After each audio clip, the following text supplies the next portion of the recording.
comigo a tua Bíblia no livro de Marcos e depois você vai comigo lá para a 2 Reis, capítulo 4, de verso 1 a 7. Então, primeiro nós vamos ler o Evangelho de Marcos, capítulo 11, de 12 a 14, e o verso 20 e 23. E depois nós vamos para a 2 Reis. Então, vamos lá ver a palavra de Deus, livro de Marcos, capítulo 11, o verso 12 ao verso 14.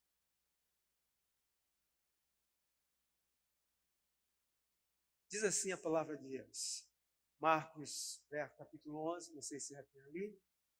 Já está ali, glória a Deus. Que bom, que eficiência. No dia seguinte, depois de saírem de Betânia, teve fome, Jesus. E, avistando de longe uma figueira que tinha folhas, foi ver se, porventura, acharia nela alguma coisa. E, chegando a ela, nada achou senão folhas, porque não era tempo de figos. E Jesus, falando, disse à figueira: nunca mais coma alguém fruto de ti. E os seus discípulos ouviram isso. Agora, verso 20.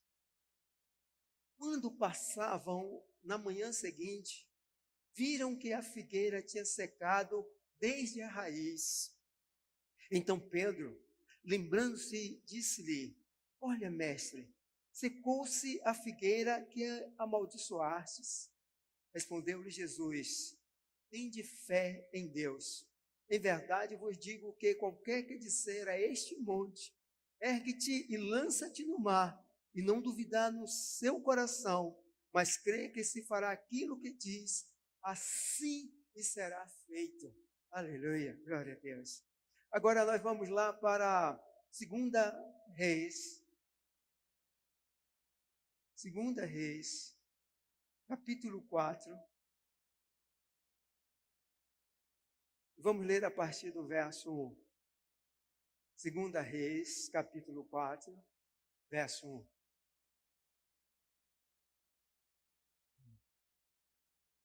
Diz assim a palavra: ora, uma mulher dentre as mulheres dos filhos dos profetas clamou a Eliseu, dizendo: meu marido, teu servo, morreu, e tu sabes que o teu servo temia ao Senhor. Agora acaba de chegar o credor para levar-me os meus 2 filhos para serem escravos. Perguntou-lhe Eliseu: que te hei de fazer? Dize-me o que tens em casa. E ela disse: tua serva não tem nada em casa, senão uma botija de azeite. Disse-lhe ele: vai, pede emprestadas vasilhas a todos os teus vizinhos, vasilhas vazias, não poucas. Depois entra e fecha a porta sobre ti e sobre teus filhos, deita azeite em todas essas vasilhas e põe a parte a que estiver cheia. Então ela se apartou dele. Depois, fechada a porta sobre si e sobre seus filhos, estes lhe chegavam as vasilhas e elas as enchia. Cheias que foram as vasilhas, disse a seu filho: chega-me ainda uma vasilha. Mas ele respondeu: não há mais vasilha nenhuma. Então o azeite parou. Veio ela, pois, e se fez saber ao homem de Deus, e disse-lhe ele, vai, vende o azeite e paga a tua dívida, e tu e teus filhos vivei do resto. Aleluia, glória a Deus. Pai, eu sou tão grato pela tua palavra. Eu sei que nesta noite o Senhor vai fazer algo muito glorioso aqui. Nós estamos prontos para ouvir a tua voz, porque nós já ouvimos a tua voz. O Senhor já falou de muitas maneiras nesta noite, mas agora fala de uma forma muito, muito especial através desta palavra. Quebra, Deus, todo o sofisma de Satanás, todo engano do diabo, Senhor, na nossa mente, no nosso coração. Enche-nos da tua certeza, enche-nos da tua fé. Quebra, Senhor, tudo que Satanás projetou para nos enganar e nos faz ver o que o Senhor tem reservado para nós hoje. Fala conosco agora, Espírito Santo, no nome poderoso de Jesus. Amém, amém e amém. Coloca a mão no teu coração e diga: Espírito Santo, eu estou pronto para ouvir a tua voz. Amém. Dá um aplauso forte ao Senhor. Aleluia. Eu tenho por certo que essa noite é uma noite diferente de tudo que você já viu. O meu coração está fervendo porque Deus está me mostrando algo muito poderoso aqui.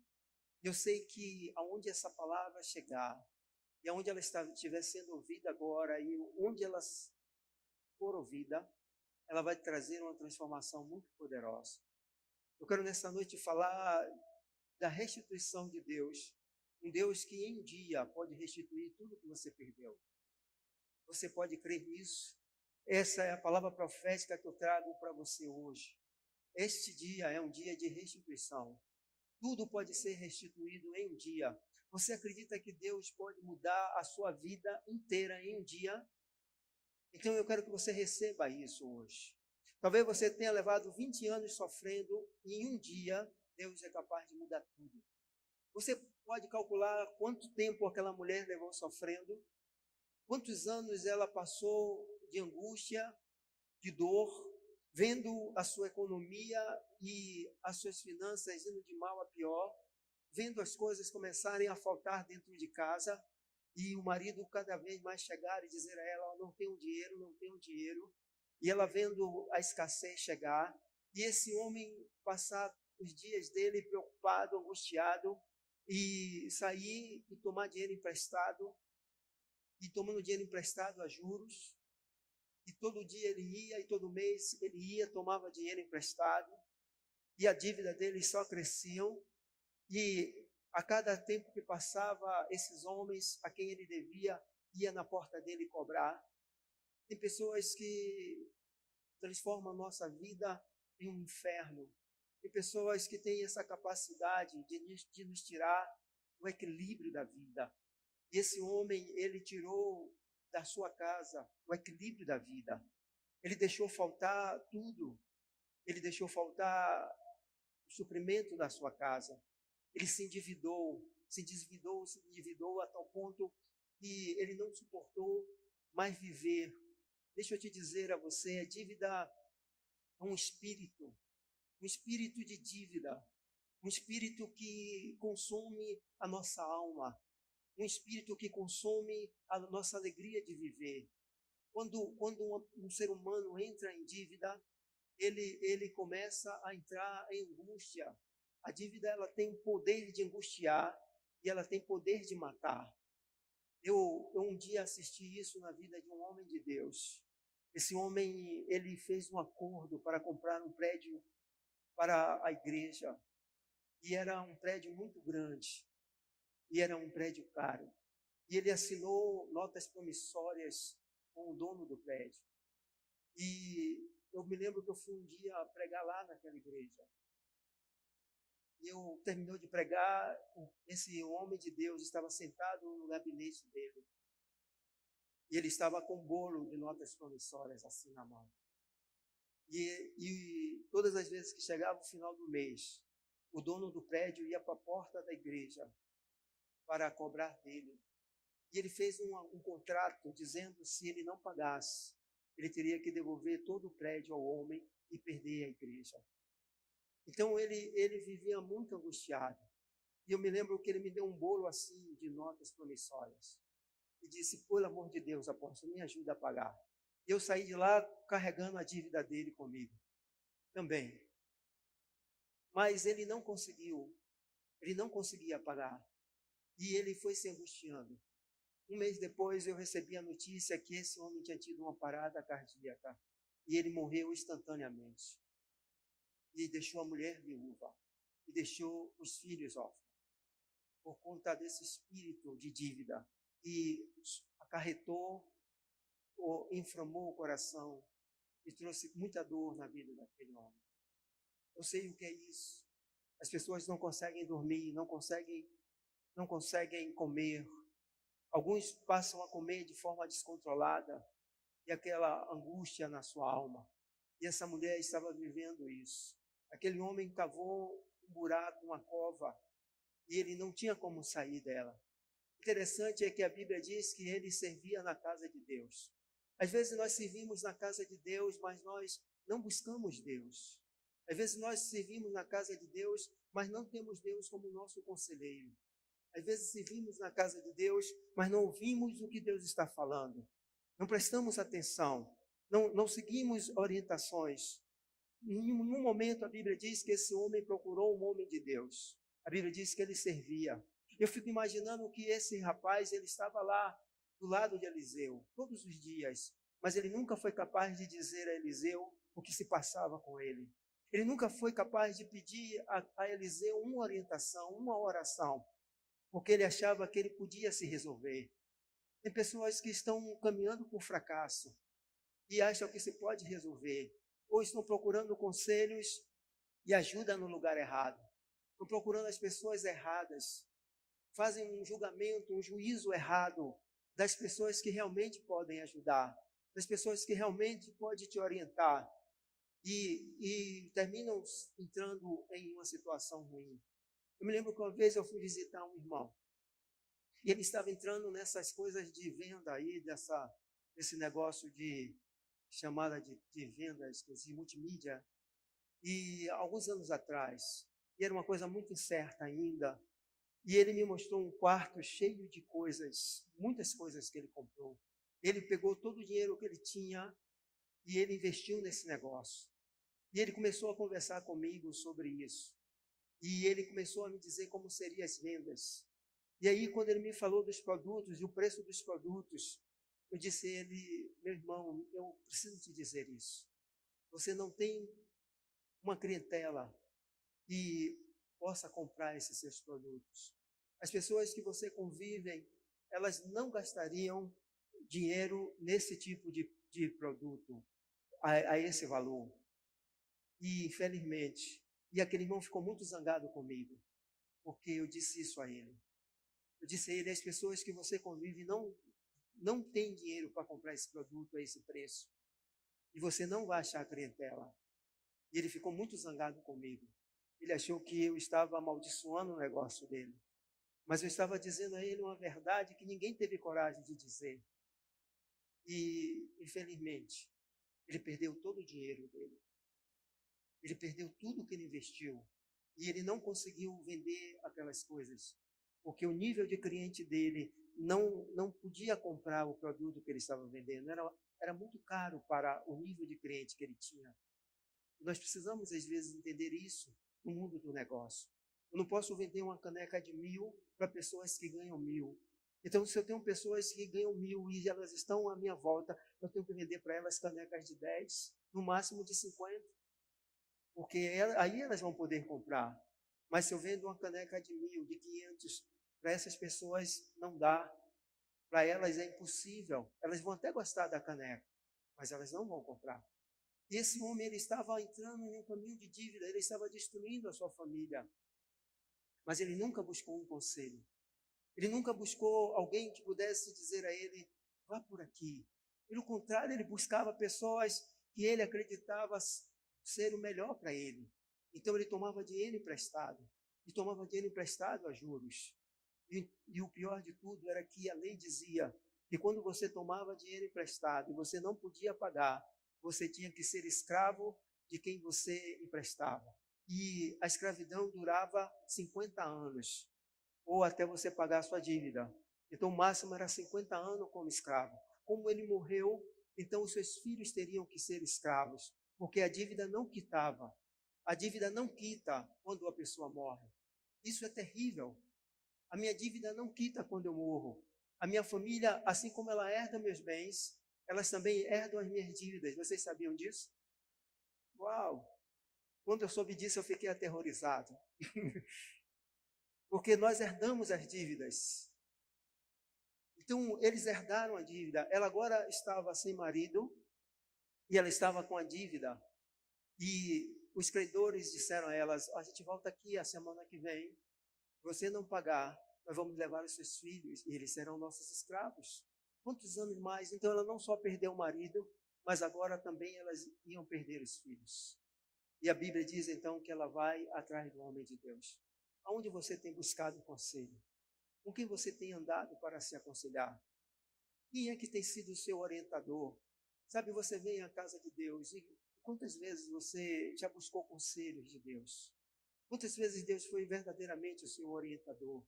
Não é você abrir a sua boca só e dizer, oh Deus, olha para a minha dívida, mas você ouvir o que Deus está dizendo. Oh Deus, olha para o meu casamento, mas você ouvir o que Deus está dizendo. Não é só você apresentar a Deus, a oração nunca é completa quando só eu falo. A oração só é completa quando eu ouço a resposta de Deus. Porque Deus não é um pedaço de pau. Deus, Ele fala. Então, essa noite nós estamos tratando aqui de fé. Por que eu usei o texto lá da figueira? Porque Jesus vai nos ensinar que Deus pode mudar toda a nossa vida em um dia. Então, aqui não se trata de uma maldição a uma figueira. Aqui se trata de fé. Jesus não estava falando de maldição, Jesus estava falando de fé. Ele disse, se você tiver fé, você pode mudar toda a realidade. Se você tiver fé, você pode, aonde não tem, aonde parece impossível acontecer, fazer acontecer. E nesta noite eu quero te falar de fé. Nesta noite eu quero dizer que Deus pode fazer acontecer aonde você acha que não pode acontecer. Se prepara para Deus mudar hoje a sua história, mudar hoje a sua vida. Você pode receber isso hoje em nome de Jesus? Aleluia. Aquela mulher, ela precisava achar força para poder sair daquela situação em que ela se encontrava. E aí a Bíblia nos mostra o caminho que ela percorreu para que ela pudesse achar força, para que ela pudesse encontrar a saída. A primeira coisa que ela faz, ela encontra um profeta. Ele encontra um profeta. Ele encontra o homem de Deus para que ele pudesse dar uma palavra a ela. E ela diz a este homem de Deus, olha, o meu marido morreu e agora estou indo lá em casa buscar os meus filhos, porque ele tinha muita dívida. E ela diz, mas o que eu tenho com você? O que eu tenho com você? E ela diz, o meu marido te servia, o meu marido servia. Eu quero que você entenda que quando você é filho de Deus, quando você é da casa do Senhor, quando você tem Jesus Cristo como Senhor e Salvador da sua vida, então você tem direito às bênçãos do Senhor. Aquele homem nunca pensou assim. Ele nunca pensou que ele tivesse direito a não dever, que ele tivesse direito a ter uma vida livre, a ele tivesse direito a ter uma vida abençoada. Mas a mulher dele não, a mulher dele pensou, eu tenho direito a essa vida abençoada. E aí ela vai provocar o profeta, para que dele saia virtudes. É a mesma coisa que a mulher do fluxo de sangue faz. Ela disse, se eu for lá e tocar nele, eu vou ser curada. E quando ela toca em Jesus, Jesus fica olhando para o lado, dizendo, quem me tocou? Quem me tocou? E foi que me tocou, porque de mim saiu virtudes. Ela provocou. Você precisa, assim como Ana chega na casa de Deus naquele dia, e ela diz, Senhor, se tu me der um filho varão, eu vou trazer ele para a sua casa. E ela começa a falar com Deus, e ela incomoda o profeta, e ali chega até ele e diz, o que é que você está fazendo aí, sua bêbada? Por que você está assim, bêbada na casa de Deus, essa hora da manhã? E ela disse, eu não sou uma bêbada, eu sou uma mulher angustiada, mas a angústia, o orar daquela mulher provocou algo dentro do profeta, provocou algo dentro da igreja, provocou algo no mundo espiritual. Porque essas três pessoas foram buscar em Deus o conselho, buscar em Deus a solução. Não simplesmente chorar a sua dor, não simplesmente apresentar a sua dor, mas encontrar em Deus a solução.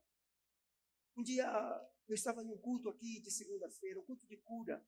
O nosso culto de segunda-feira é um culto muito abençoado, muito bendito. E estava acabando o culto. Na verdade, o culto já havia acabado. E um determinado irmão, ele saiu de lá de trás e chegou até aqui à ponta do altar. E ele olhou para mim e disse, eu quero que você faça uma oração para que eu fique curado. E eu disse, e o que você tem?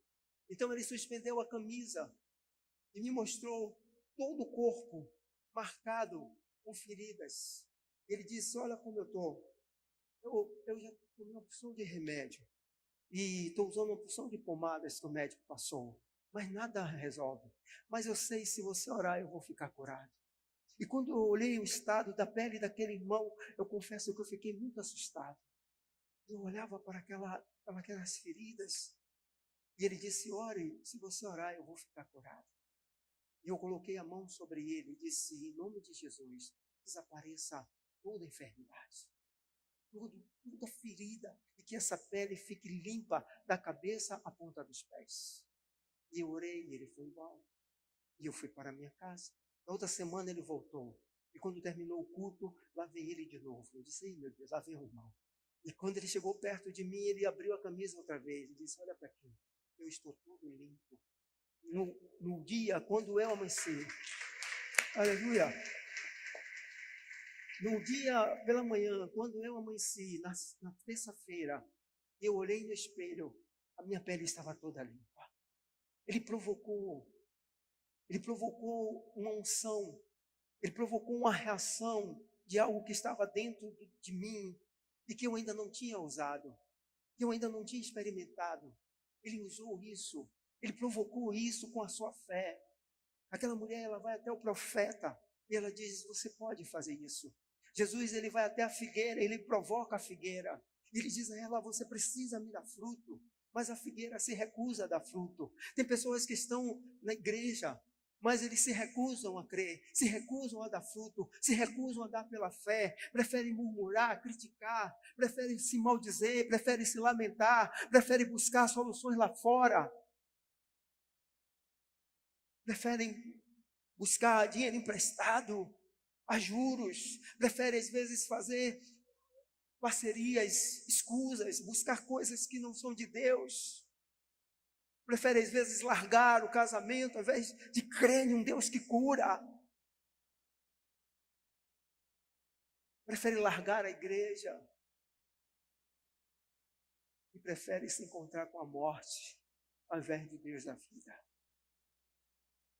A mulher, ela foi ao encontro de um homem de Deus, no lugar certo, para a pessoa certa, buscar a palavra que mudaria a sua vida, a palavra que lhe daria força para que ela pudesse enfrentar tudo aquilo que ela perdeu, tudo aquilo que ela estava ainda para perder.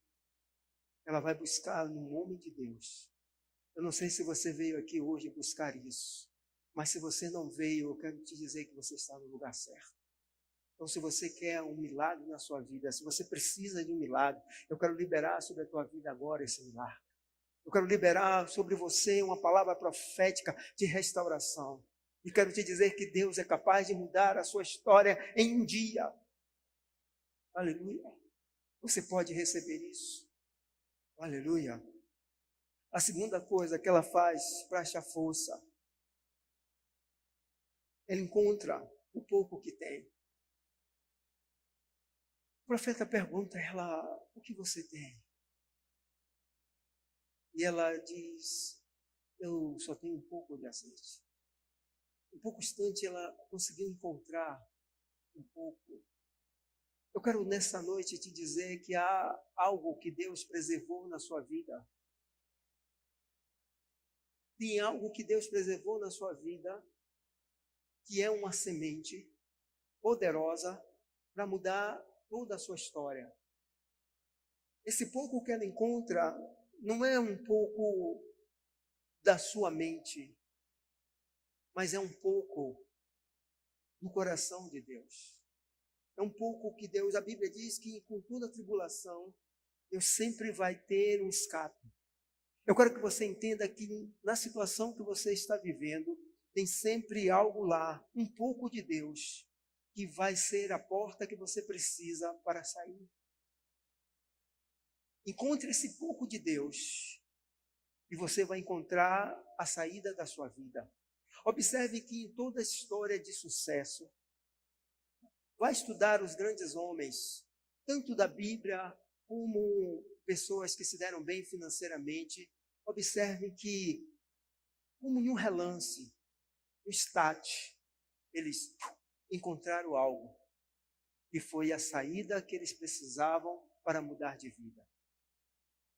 E eu quero profetizar E há algo na sua vida, há um pouco na sua vida, que talvez você nunca tenha encontrado, mas está aí. E o Espírito Santo vai te mostrar. O Espírito Santo, porque ela só encontra o azeite. Ela viveu quantos anos endividada e ela nunca encontrou esse azeite. Ela nunca encontrou esse pouco. Ela só vai encontrar esse pouco quando o Espírito de Deus revela a ela. Eu quero profetizar que Deus vai te revelar o pouco que você tem. Esse pouco, é esse pouco que vai mudar a sua história, vai mudar a sua vida. Esse pouco de Deus que vai se transformar em algo tão poderoso e vai mudar o seu destino. Você pode receber isso? Tem um pouco de Deus aí. Você ainda não encontrou. Um pouco de Deus você não encontrou. Era isso que Jesus queria encontrar. Jesus sabia que naquela figueira tinha mais do que folhas. Tem pessoas que só têm folhas. Você vai perto dela e não encontra nada. É só fantasia, é só ilusão. O homem de Deus, a mulher de Deus tem coisas sólidas, ainda que sejam poucas, mas são sólidas. Então o profeta diz a ela: o que você tem? Um verdadeiro homem de Deus não vive de fantasia. Um homem verdadeiro de Deus não vive de ilusão. Um homem verdadeiro de Deus tem coisas sólidas, ainda que seja pouca, porque a Bíblia diz: se você for fiel no pouco, Deus vai te colocar sobre o muito. Então eu quero que você entenda, tem um pouco aí, um pouco que Deus te deu, e esse pouco pode ser transformado em muito. Esse pouco é a chave de Deus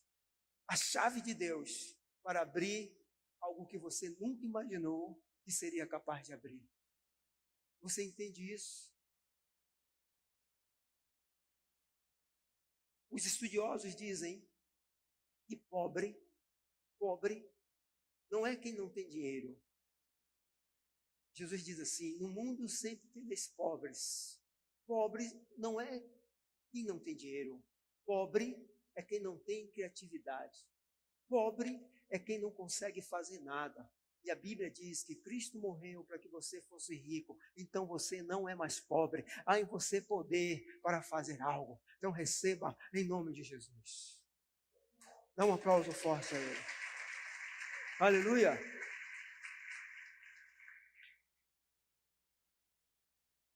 Ouvi a história de um homem, de um pastor, e ele chegou num estado de miséria tão grande antes de ser pastor. E ele teve que voltar a morar na casa do pai e a esposa morar na casa da mãe, porque eles não tinham o que comer. Então ele orou a Deus e Deus disse a ele: faz quentinhas para vender. E esse homem então começou a fazer quentinhas. E ele saía todo dia no horário de 11 horas e ia para a rodoviária para vender as marmitas, as quentinhas. E ele estava sobrevivendo disso. E ele foi se aperfeiçoando nisso. Todos os dias ele saía e ia para a porta da rodoviária vender as quentinhas dele. Um tempo ele saiu conhecer um homem que era diretor de um presídio. E esse homem fez um contrato com ele. E ele começou a oferecer comida para o presídio. Depois ele fez um contrato com o governo do estado. E hoje ele é um dos homens mais ricos da igreja. E ele tem um culto na igreja que ele chama de Porta da Esperança. E todos os dias ele abre essa porta para um irmão contar um milagre que Deus fez. Eu quero dizer, tem algo aí. Tem algo aí. Algo que você talvez não tenha percebido, mas que o Espírito está te dizendo: é esse pouco que você tem que eu vou transformar em muito. O que você tem? O que você tem? Pergunta ao Espírito Santo. Espírito Santo, abre os meus olhos para que eu possa ver. Para que eu possa ver.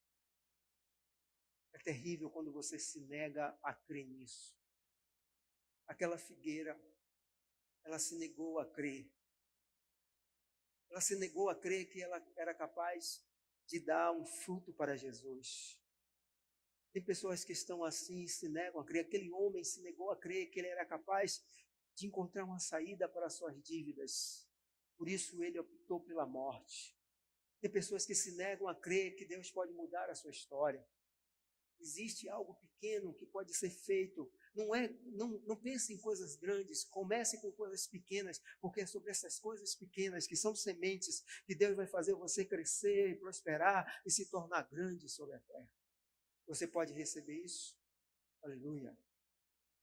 A terceira coisa que essa mulher encontra para adquirir forças e sair de onde ela estava, encontrar amigos. Quantos amigos você tem?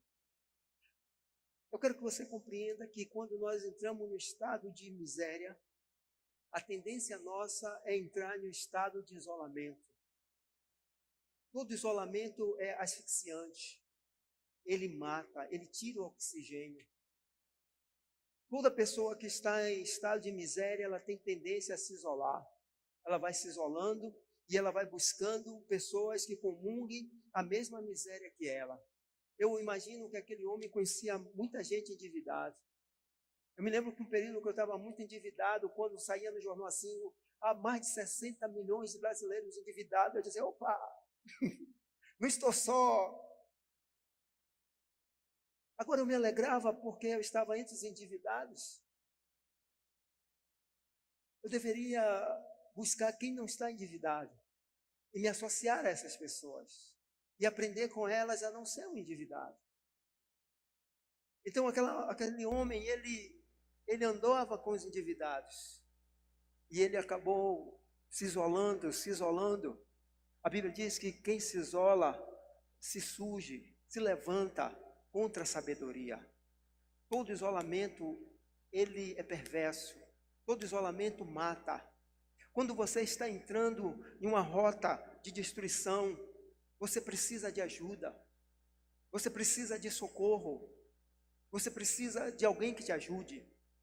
Um dia eu estava conversando com um salva-vida, que agora chamam-se salva-mar, e ele disse que quando a pessoa está se afogando, que tem pessoas que eles não conseguem tirar da água, porque elas ficam lutando e não ouvem o comando deles, e não aceitam eles pegarem elas.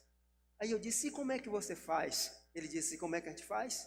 A gente procura uma posição e dá um murro bem forte no queixo da pessoa, para que ela desmaie. Eu disse, vocês fazem isso? Fazemos.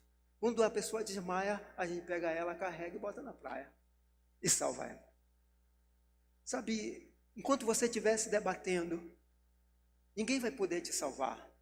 Enquanto você estiver se injuriando, se lamentando, maldizendo as pessoas, dizendo meu tio não presta, meu pai não presta, minha mãe não presta, meu irmão não presta, meu vizinho não presta, meu prefeito não presta. Enquanto você estiver falando isso, você não vai encontrar saída. Minha igreja não presta, meu pastor não presta, Deus não presta. E você começa a criar dentro de você uma revolta contra Deus, dizendo, aí vai citar Jó, diz assim, Deus se agradou em me moer. Aí vai encontrar até uma palavra na Bíblia que justifique a sua revolta contra Deus. Diz, Deus se agradou em me moer. Como se Deus fosse um Deus perverso, miserável, que tem prazer na sua dor, tem prazer na sua angústia, tem prazer no seu sofrimento. E aí vem aquele diabo te acusando, dizendo aí, não sabe administrar, não sabe fazer, não soube criar, não soube gerenciar suas finanças. E você vai se isolando, porque quando estamos assim, a gente sempre acha conselheiros, críticos, pessoas que vão colocar observações, vão criticar por conta dos nossos erros. E aí o profeta diz a ela, não se isole, vá atrás de pessoas, não de qualquer pessoa, mas pessoas que tenham vasilhas vazias, pessoas que sejam capazes de te ajudar. Eu quero liberar essa palavra nesta noite. Deus vai colocar na tua vida pessoas que serão capazes de te ajudar. Pessoas que terão vasilhas vazias para que você possa encher da bênção de Deus. Aleluia! E aí interessante é que ele vai dizer assim, não poucas. Então ela precisava ampliar a sua rede. Amplia a sua rede. Amplie a sua rede atrás daqueles que podem estender as mãos para você. Ao invés de você ficar preso ali, aquele homem ficou preso às pessoas que podiam emprestar dinheiro a ele, mais dinheiro a juros, gananciosas, que não tinham compaixão dele. Mas a mulher não, ela vai atrás de pessoas que poderiam emprestar vasilhas e que não tinham intenção de cobrar nada pelas vasilhas. Eu quero te dizer que tem pessoas aí no mundo prontas, preparadas, guardadas por Deus, não poucas pessoas, muitas pessoas para te ajudar. Você pode receber isso. Eu vou te dizer uma coisa, não tem situação ruim que você esteja, que Deus não preparou alguém para te ajudar. Sempre tem alguém para te ajudar. Sempre. E o profeta diz, ela vai atrás dessas pessoas, se relacione com seus vizinhos. E aí ela teve que sair batendo de porta em porta. E agora eu quero que você entenda, ele diz não poucas, mas muitas. Eu quero te dizer que o limite está nas suas mãos. O limite da bênção de Deus está nas suas mãos. O que é pouco para você? O que é muito para você? Para você muito é quanto? Então, não dê limite a Deus. Aí diz que um pastor foi orar para uma irmã de 70 anos e disse, Deus, eu te louvo pela vida da tua irmã, que o Senhor dê a ela mais um ano de vida. Ela parou a oração e disse, pastor, não vamos limitar Deus. Não vamos limitar. Aleluia. Não vamos limitar Deus. O que é muito para você? O que é muito para você? O profeta diz a ela, não poucas vasilhas, muitas. Muitas vasilhas. Então eu quero que você estenda suas mãos agora, porque Deus vai te colocar sobre o muito. E o que é muito para você? O que é muito?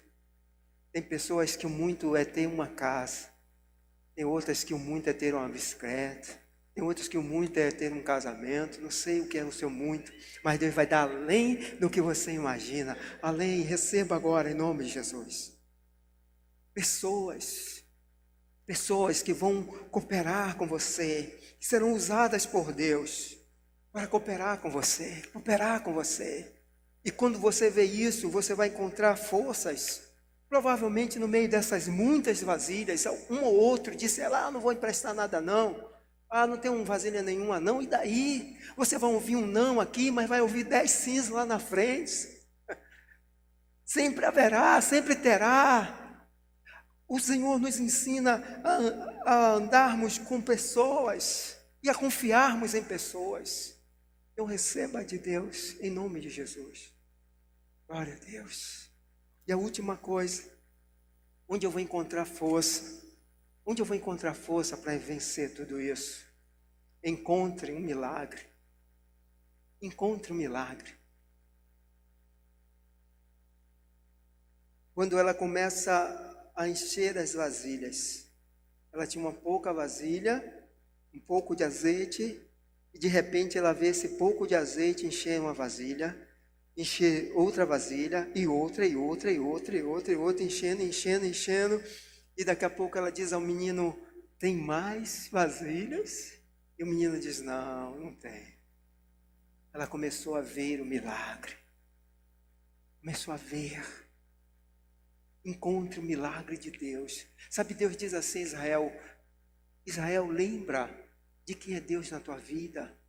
Lembra do que Ele fez. Lembra dos milagres que Ele fez. Lembra. Você não pode nunca esquecer dos milagres de Deus na tua vida. Encontre o milagre. Ela olhou e ela viu os milagres. Ela viu os milagres.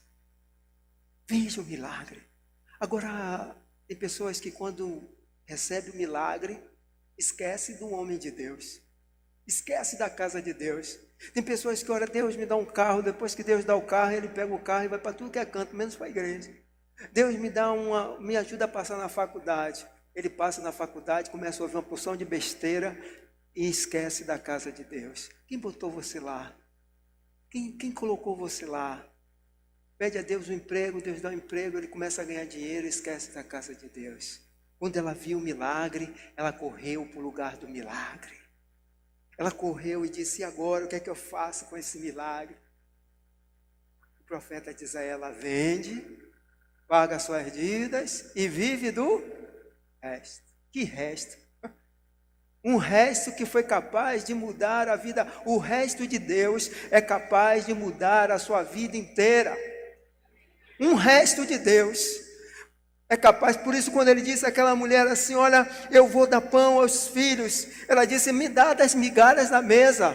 Eu fico com o resto, porque eu acho que essa mulher, ela talvez não conhecesse a história, mas o coração dela estava cheio de fé. Ela disse: se o pão é capaz de alimentar os filhos, o resto vai sustentar os cachorros para a vida inteira. Oh, aleluia! O resto de Deus, o resto. Mas Deus não é Deus de resto, Deus é Deus de pão, e Ele vai te dar o pão de cada dia. Ela disse: o resto, encontre o milagre. Isaías 68, o profeta faz uma pergunta: pode uma nação ser formada em um dia? O profeta Isaías pergunta isso em 1948. A nação de Israel, em um dia, depois de passar décadas e décadas, de serem massacrados por Hitler, 3 milhões de judeus mortos, em um dia, a França, a Inglaterra, a Alemanha, começou a lotar os aviões, e os judeus começaram a voar para casa, e começaram a chegar, a ONU se reúne em um dia, uma nação passa a ser nação. Se Deus consegue fazer uma nação em um dia, eu te pergunto, o que Ele não pode fazer na sua vida? Em um dia, Deus mudou a história daquela mulher. Em um dia, os apóstolos chegam e dizem: Senhor, a figueira se secou toda. E eu acho que Pedro, curioso como ele era, ele pegou a figueira e arrancou a figueira, e ele viu e disse: se secou até a raiz, secou mesmo. Cristo disse para ele: se você tiver fé, vocês podem fazer muito mais do que isso.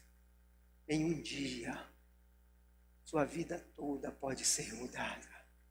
Assim como eu mudei em um dia a história dessa figueira, eu posso mudar a história de vocês.